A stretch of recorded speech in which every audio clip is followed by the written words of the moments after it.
Hi, this is Iniyan from cakes and treats Trichy.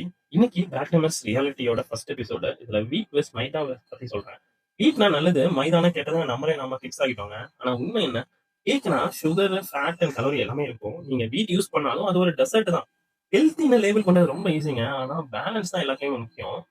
இப்ப science எடுத்துக்கிட்டோம்னா மைதாவும் கோதுமையில இருந்து தான் வருது. ஒரு வீட் கிரெயின் எடுத்துக்கிட்டு அதுல 3 பார்ட்ஸ் இருக்குங்க. ஃபர்ஸ்ட் பிரான்.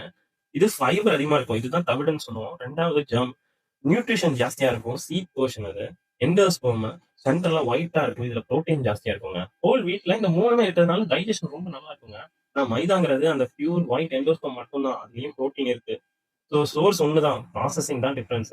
மைதா கெட்டது கிடையாதுங்க. அது வீட்டோட ரிஃபைன்ட் வெர்ஷன் தான். ஒரு பேக்கரா நாங்க எந்த ட்ரெண்டுமே ஃபாலோ பண்ணலங்க. இன்கிரீடியன்ட்டோட நேச்சர புரிஞ்சுகிட்டு தான் யூஸ் பண்றோம். மைதாலயும் பரோட்டா மைதா, பேக்கரி மைதான்னு நெறைய இருக்குங்க. பரோட்டா மைதால எலாஸ்டிசிட்டிக்காக குளூட்டன் அதிகமா யூஸ் பண்ணுவாங்க. ஆனா பேக்கரி மைதால வெறும் பியூர் அண்ட் லைட் எண்டோஸ்பெர்ம் மட்டும் தான். இது டைஜஷனுக்கு ரொம்ப பெரிய இஷ்யூஸ் இல்லங்க. ஃபைனலா வீட்டோ, மைதாவோ 2மே நீங்க மாடரேட்டா தாங்க யூஸ் பண்ணணும். மைதாவ மட்டும் பிளேம் பண்ண வேண்டாங்க. நீங்க எத பண்ணணும்னா, உங்களோட ஓவர் ஈட்டிங் ஹேபிட்ட தான் பிளேம் பண்ணணும். பர்த்டேக்கு சாஃப்ட் ஸ்பாஞ்ச் வேணும்னா மைதா பெஸ்ட்டுங்க. ஃபைபருக்கு வீட் பெஸ்ட்டுங்க. அடுத்த எபிசோட்ல சுகர் வெர்சஸ் ஜாகரி பத்தி சொல்றேன். Thank you. Stay tuned.